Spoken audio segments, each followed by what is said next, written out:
alguna manera ponía al espectador en una zona de peligro.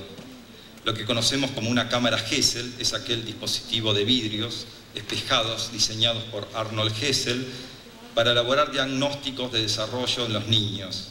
La cámara es un receptáculo que nos permite ver a través de un vidrio hacia un lado, mientras que desde el otro, si alguien intenta vernos, se encontraría con un espejo. Cámara que luego fue y es utilizada siempre con criterios de ocultamiento y de velación, tanto en bancos como oficinas de seguridad o departamentos de policía. Se trataba de nuestra escena, de un receptáculo cuyo intimismo obligaba a la proximidad física, el espectador casi cayéndose sobre la escena. Intuitivamente y paradojalmente, la proximidad intentaba narrar que el público podría observar sin ser mirado, situación de obscenidad total.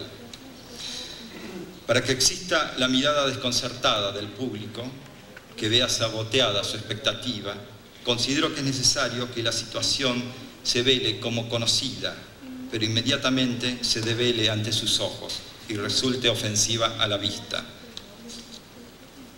Había en la propuesta, entonces, una clara voluntad de introducir al espectador en un espacio de extrañamiento, que su permanencia en ese espacio como espectador no fuera neutra, pero sin tocarlo, sin necesidad de hacerlo participar activamente del espectáculo.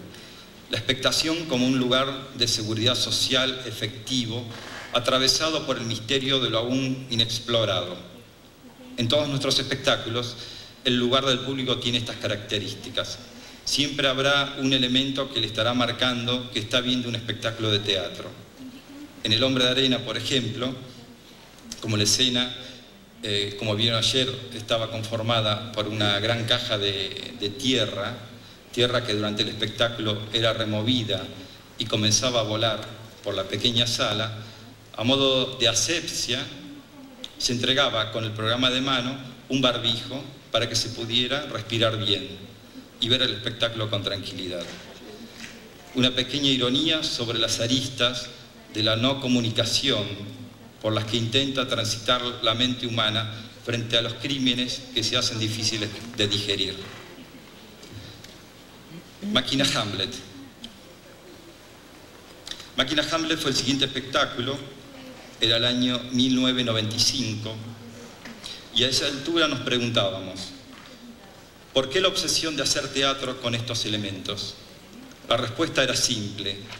El teatro nos parece el lugar preciso para desarrollar el tipo de emociones que devienen de trabajar con estos procedimientos que podríamos llamar lo periférico. Contar desde la misma crisis de la creación, desde una mirada que debe perder el sentido de la frontalidad, desde miradas transversales a objetos ya conocidos, sin importar demasiado cuál es el objeto.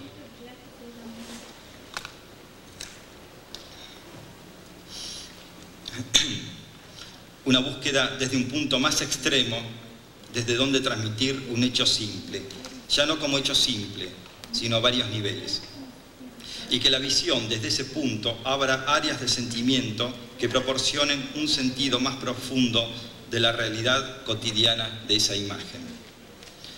Develar las otras realidades de esa imagen. Intentar realizar una obra que atrape esa realidad nueva, cruda y viva y la fije en el escenario.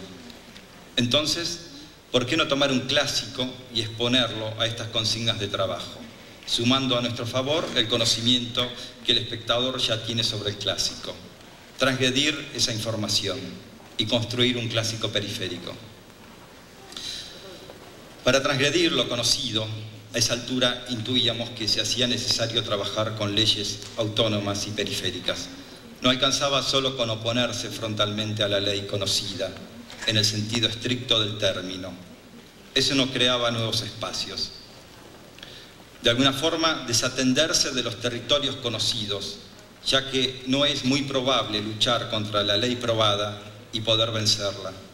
Se trata entonces para nosotros de explorar territorios desconocidos de la experiencia humana, inventar o renovar formas dramáticas, teatrales, exponer la maquinaria del drama, sus engranajes y sus contradicciones, poder romper con lo que ya fue hecho o lo que se puede hacer con facilidad, y trabajar con los restos, los desperdicios del pensamiento tradicional, mostrar desde el borde una realidad que el público no está esperando ver. Nunca perder de vista que para que suceda lo verdaderamente inquietante es necesario mostrar ese borde, la desgarradura de la cultura. Roland Barthes, en El placer del texto, se pregunta: ¿el lugar más erótico de un cuerpo no está acaso allí donde la vestimenta se abre? Es la intermitencia, apunta luego, la que es erótica, la de la piel que centellea entre dos piezas, entre dos bordes. Es ese centelleo el que seduce, o mejor, la puesta en escena de una aparición-desaparición. Son siempre sus articulaciones lo que hace avanzar el develamiento del enigma o del destino. Se trata de encontrar la posibilidad de representar la dialéctica del deseo. Un actor de carne y hueso, solo o con su objeto, frente a un espectador de carne y hueso. Es evidente que ese momento escénico se convertiría en único para representar esa dialéctica del deseo. Creemos que lo fundamental entonces es aprovechar a ese espectador que ha venido a vernos, a pesar de las comodidades que el mercado le brinda para que no abandone su casa. Pero la idea es no ser condescendientes con él. Primer objetivo, sabotear su expectativa sobre lo teatral o sobre lo que considera un espectáculo de teatro. Que vea algo que lo modifique, que relacione ese espacio con un espacio en donde se desarrollará una experiencia inolvidable, solo para iniciados. Que vea algo que afecte su sistema nervioso y que esa experiencia sea única también para nosotros, como creadores, para todos. No tenemos demasiadas respuestas, cada vez menos mensajes, más interrogantes. Si como creador siento que miro al mundo con desconcierto, transmitir esos interrogantes, entonces, balbucear los terrores, no dejará de ser una manifestación política. Toda decisión estética es una decisión política. Hacer Máquina Hamlet fue una decisión política, pero ante todo para el periférico de objetos fue una decisión de estética periférica. Primero, como relaté antes, transitamos la etapa de búsqueda de la tragedia clásica como molde sobre el cual pararnos y trabajar los elementos de creación periférica. Llegamos entonces a Hamlet a sabiendas de que el público que vendría a vernos contaría a priori con una cantidad de información y de infinitos prejuicios a partir de las infinitas puestas que ya había visto sobre la obra. Pensábamos entonces hacer una versión periférica de la obra de Shakespeare, pero el encuentro con el texto de Müller nos anunció que esa relectura ya había sido hecha. De entrada nos encontramos con un texto sumamente críptico, pero que estaba a punto de estallar en nuestras manos. Por eso nos conmovió. Sabíamos que Müller nos hablaba y nos informaba desde otro segmento de la información. Consideramos a Máquina Hamlet como un texto periférico, obsceno, fragmentado, referencial. El público en Argentina, al ver la obra, recibió principalmente emociones.